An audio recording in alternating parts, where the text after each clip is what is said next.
பெரும் ஜோதி அருட்பெரும் ஜோதி தனிப்பெரும் கருணை அருட்பெரும் ஜோதி நம்மவர்கள் அனைவருக்கும் தமிழ் வேங்கையின் தெய்வ வணக்கம். இந்த மாதம் மே மாதம் 1ஆம் தேதி வடலூரில் தலைமைச் சங்க நிர்வாகிகள் ஒன்று கூடி தமிழக முதலமைச்சருக்கு நன்றி அறிவிப்பு கூட்டத்தை நடத்தியிருக்கின்றார்கள். அந்த நன்றி அறிவிப்பு கூட்டம் எதற்காகவென்றால், வடலூர் பெருவழியில் சுமார் 100 கோடி ரூபாய் மதிப்பில் சர்வதேச மையம் அமைக்க இருக்கின்ற தமிழக அரசிற்கு நன்றி தெரிவித்தே அந்த கூட்டம் நடத்தப்பட்டிருக்கிறது. அந்த கூட்டத்திலே பேசிய 2 முக்கிய சன்மார்க்க அன்பர்கள் வரலாற்றை திரித்தும் மறைத்தும் இடைச்செருகலாக சில செய்திகளை சேர்த்தும் சத்தியஞான சபையினுடைய மாண்பை சீர்குலைக்கின்ற வகையிலும் சில செய்திகளை அவர்கள் தவறாக அங்கே பேசியிருக்கின்றார்கள். அது குறித்தே இந்த காட்சிப்பதிவு. நம்முடைய வடலூர் வள்ளலார் தெய்வநிலைய புத்தகத்தை மேற்கோள் காட்டி, அதாவது உரைநடை புத்தகத்தை மேற்கோள் காட்டி அதில் 622வது பக்கத்தில் கிளைச்சாலைகள் குறித்த அறிவிப்பு இருக்கிறது பார்த்தீர்களா என்று அவர் அந்த செய்தியை வெளியிட்டிருக்கின்றார். கிளைச்சாலைகள் வள்ளல் பெருமானாருடைய திருவருட்பாவில் உரைநடை பகுதியில் கிளைச்சாலைகள் குறித்த அறிவிப்பு இல்லை என்று நாம் யாரும் அதை மறுக்கவில்லை. அந்த கிளைச்சாலைகள் குறித்த வரலாற்றை முதலில் சன்மார்க்க அன்பர்கள் தெரிந்து கொள்வது நல்லது என்று நான் நினைக்கின்றேன். கிளைச்சாலைகள் குறித்த அறிவிப்பு முதலாக 1932ஆம் ஆண்டு திருவருட்பாவை ஆராய்ச்சி செம்பதிப்பாக பதிப்பித்து வெளியிட்ட பாலகிருஷ்ண பிள்ளையினுடைய நூல் வரிசை 5வது நூல் வரிசையான இந்த திருமுக பகுதியில் இடம்பெறுகிறது. வரலாற்றில் அதற்கு முன்பாக வேறு எந்த பதிப்புகளிலும், திருவருட்பா பதிப்புகளில், முதன்மையான பதிப்புகளில், வேறு எந்த பதிப்புகளிலும் வெளியிடப்படவில்லை. இது 32ல் தான் முதலாக வருது. அந்த 5வது புத்தகத்தில் 93வது பக்கத்தில் கிளைச்சாலைகள் குறித்த அறிவிப்பு இருக்கிறது. அந்த கிளைச்சாலைகள் என்னென்னு படிக்க சமரச வேத தர்மசாலையை சார்ந்த வைத்தியசாலை, சாஸ்திரசாலை, உபகாரசாலை, விருத்திசாலை, உபாசனா சாலை, யோகசாலை, விவகாரசாலை இவைகள் குறித்து சமரச வேத சன்மார்க்க சங்கத்தவர்கள் ஏற்படுத்தி கொண்ட கையொப்ப ஏற்பாடு அப்படின்னு இதில் பதிவாகி இருக்கிறது. இதுக்கு அடிக்குறிப்பு 64 அப்படின்னு ஒரு அடிக்குறிப்பை போட்டுட்டு அந்த 64ல் விளக்க உரையாக பாலகிருஷ்ண பிள்ளை இந்த பதிப்பாசிரியர் இது குறித்து சில விளக்கங்கள் கொடுக்குறார். என்ன கொடுக்குறாருன்னா, 63வது அடிக்குறிப்பிற்கண்ட அன்பர் கையெழுத்தில் உள்ள அழைப்பு பத்திரிகைக்கு பின்பக்கம் இது எழுதியிருக்கிறது.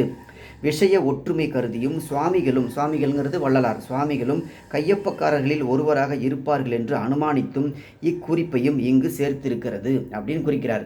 இதில் 64வது அடிக்குறிப்பில் இந்த செய்தி வருது. அதில் 63வது அடிக்குறிப்பையும் மேற்கோள் காட்டி இதில் வருது. அப்போ 63ல் என்ன செய்தி இருக்குதுங்கிறத அதையும் பார்த்துடலாம். அதுவும் இந்த புத்தகத்தில் 93வது பக்கத்தில் இருக்குது. சமரச வேத தர்மசாலை தலைவராகிய, சங்கத்துக்கு தலைவர் இல்லை, நல்லா புரிஞ்சுக்கணும், சமரச வேத தர்மசாலை தலைவராகிய சிதம்பரம் ராமலிங்கம் பிள்ளை அவர்கள் கட்டளைப்படி மேற்படி தர்மசாலையை நடத்துகின்ற சமரச வேத சன்மார்க்க சங்கத்தாரில் ஒருவராகிய அப்பாசாமி செட்டி அப்படின்னு கையெழுத்திருக்கு. இந்த அப்பாசாமி செட்டியார் சபை விளம்பரம் குறித்து ஒரு கையெழுத்து பிரதியை வெளியிட்டிருக்கிறார். அந்த கையெழுத்து பக்கத்துக்கும் பின்பக்கமாக, அந்த தாளின் பின்பக்கத்தில் இந்த கிளைச்சாலைகள் குறித்த அறிவிப்பு இருக்குது. அதனால தான் விஷய ஒற்றுமை கருதி தர்மசாலை ஒட்டிய கிளைச்சாலைகளாக இருக்கிறதுனால இந்த பக்கத்தில் இந்த செய்தியை வெளியிடுவதாக பாலகிருஷ்ண பிள்ளை 1932ஆம் ஆண்டு வெளிப்படுத்தியிருக்கிறார். அதுக்கு முன்னாடி வேற எந்த பதிப்பும் இல்லை. அதுக்கு பிறகுதான் பல்வேறு பதிப்புகளில் இந்த கிளைச்சாலைகள் குறித்த அறிவிப்பு அடுத்தடுத்த பதிப்புகளிலும் வெளிவருகிறது. ஊரநடிகள் பதிப்பில், தெய்வநிலைய பதிப்புகளில் வெளிவருது. இதை நாம் மறுக்கவில்லை. கிளைச்சாலைகள் உண்டுங்கிறத நம்ம மறுக்கவே இல்லை. இப்போ என்ன சொல்ல வர்றாங்கன்னா, வள்ளல் பெருமானார் தர்மசாலை மற்றும் சத்தியஞான சபை உள்ளிட்ட 2 சாலைகளை அமைத்து விட்டார். எஞ்சிய 6 சாலைகள் தான் இனி அமைக்க வேண்டியது. அது வடலூர் வள்ளலார் சர்வதேச மையத்தில் வருகிறது அப்படின்னு அவங்க சொல்கிறாங்க. அது என்ன சொல்ல வர்றாங்கன்னா, இடைச்செருகலாக தர்மசாலை 1867 தொடங்குறார். அதற்கு பிறகு இந்த கிளைச்சாலைகள் அதை ஒட்டிய அறிவிப்பு வருகிறது. இந்த கிளைச்சாலைகளுடைய பேரெல்லாம் இப்போ நான் படிச்சுட்டா என்னென்னங்கிறது தெரிய வருது. இப்போ இவங்க என்ன சொல்கிறாங்கன்னா, 8 மொத்தம் தர்மசாலை ஒன்று அது சார்ந்த 7 கிளைச்சாலைகள். அப்போ 7 + 1 8 சாலைகள். 8 சாலைகளில் 2 சாலைகள் அமைத்தாகிவிட்டதுன்னு சொல்கிறாங்க. நமக்கு எங்கே தர்மசாலை அமைச்சது தான் தெரியும். அதுக்கப்புறம் இன்னொரு சாலை எது, அவங்க சொல்ல வருகின்ற இன்னொரு சாலை எதுன்னா, சத்தியஞான சபையும் சாலையாக சேர்த்து சொல்கிறார்கள். இது எப்படி இருக்குதுன்னா, அத்தையும் சித்தியும் ஒன்று தான் அப்படின்னு சொல்லுகின்ற மாதிரி இருக்குது. சாலையினுடைய தன்மை வேற, சபையினுடைய தன்மை வேற. அது உணவு அருந்துகின்ற இடம், பசித்தவர்கள் பசி போக்குகின்ற இடம். இது வழிபாட்டு இடம். சாலைங்கிறது எல்லோரும் வரலாம் போகலாம், அதுக்கு விதிவிலக்கு எதுவும் கிடையாது, விதிகளும் கிடையாது. அதுக்கு யார் வேண்டும் கட்டுப்பாடு கிடையாது. யார் வேண்டுமானாலும் வரலாம், பசித்தவர்கள் யார் வேண்டுமானாலும் வந்து சாப்பிடலாம். ஆனால் சத்தியஞான சபைங்கிறது சன்மார்க்க சங்கத்தவர்களுக்கு உரிய இடம், அல்லது உயிரிறக்கம் உள்ளவர்களுக்கான இடம். அதனால தான் முகப்புல என்ன எழுதியிருக்காங்க, புலை கொலை தவிர்த்தவர் மட்டுமே உள்ளே புகுதல் வேண்டும் அப்படின்னு எழுதியிருக்கிறாங்க.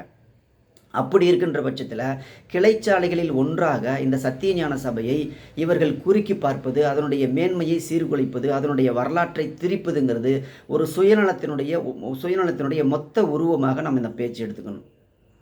இது வடலூர் பெருவழிக்குள்ள சர்வதேச மையம் என்கின்ற அந்த கட்டுமான பணியை மேற்கொள்வதற்கான அடையாள அழிப்பு மட்டுமல்ல, சத்தியஞான சபையினுடைய அடையாளத்தையே அழிக்கின்ற முயற்சியாக இப்போ சன்மார்க்க சங்கத்தவர்களே இறங்கியிருக்கிறார்கள். அவர்களுடைய சுயநலத்திற்காக அரசினுடைய பின்பலத்தோடு அப்படிங்கிற ஒரு அதிர்ச்சிகரமான செய்தி இப்போது வெளிவந்து கொண்டிருக்கிறது. இவர்களுடைய ஒரு தீய நோக்கத்தோடு உள்ளே வந்து கொண்டிருக்கிறார்கள் என்பதை உண்மையான சன்மார்க்க சங்கத்தவர்கள் புரிந்து கொள்ள வேண்டும் என்பதற்காகவே இதை நாம் இப்போது சொல்கின்றோம்.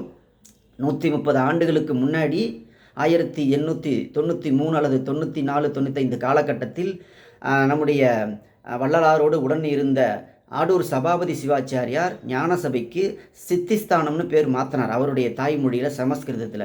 அது மாதிரியான ஒரு வரலாற்று புரட்டை இப்போது 130 ஆண்டுகளுக்கு பிறகு சன்மார்க்க சங்கத்தவர்களை மேற்கொள்வது அடாவடியான செயல் என்பதை புரிந்து கொள்ள வேண்டும். சன்மார்க்க சங்கத்தவர்கள் இதற்கு கடுமையான எதிர்வினையை நீங்கள் ஆற்ற வேண்டும் என்று தாழ்மையோடு கேட்டுக்கொள்கின்றேன்.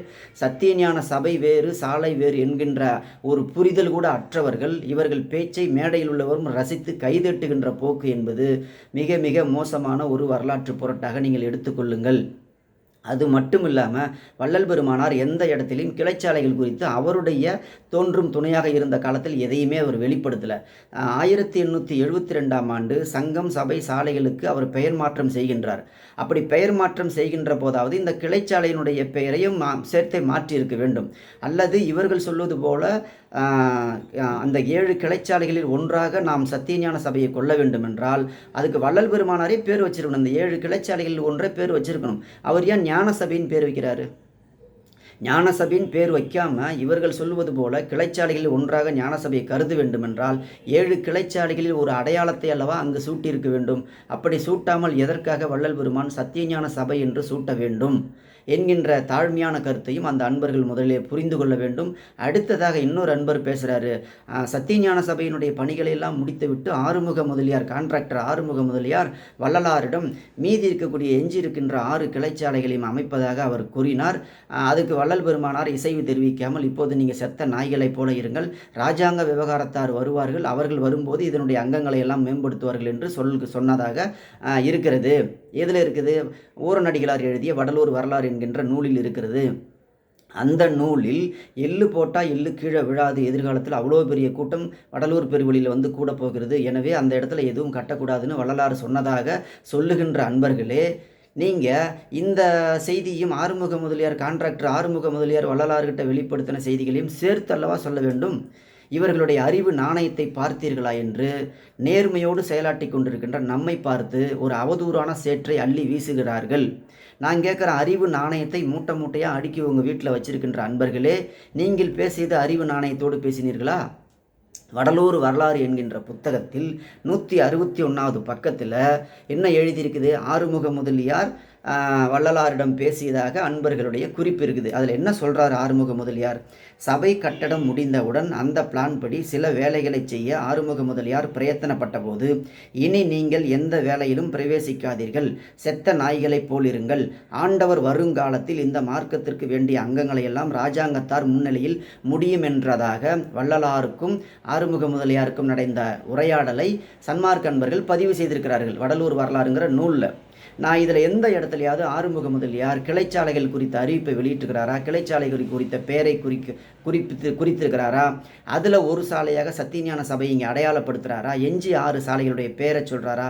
எந்த இடத்திலும் ஆறுமுக முதலியார் கிளைச்சாலையில் என்ற அறிவிப்போ அதனுடைய பெயரையோ வெளிப்படுத்தாத போது ஆறுமுக முதலியார் கிளைச்சாலைகளை கட்டுறதுக்கு முற்பட்டார், வள்ளலார் அதை தடுத்தார் என்கின்ற ஒரு செய்தியை இங்கே தவறாக பதிவு செய்வதனுடைய நோக்கம் என்ன? இது அறிவு நாணயம் உள்ளவர்கள், நீங்கள் தான் அறிவு நாணயம் உள்ளவர்களாக சொல்லிக் கொள்கிறீர்கள், அப்படி நீங்கள் சொல்லலாமா? அந்த புத்தகத்தில் இல்லாத ஒரு செய்தியை எங்கே ஆறுமுக முதலியார் இதில் கிளைச்சாலைகள்ங்கிற செய்தியை கொண்டு வராரு? அப்படி கொண்டு வராத போது நீங்கள் ஏன் உங்கள் சுயநலத்துக்காக மாற்றி சொல்கிறீங்க?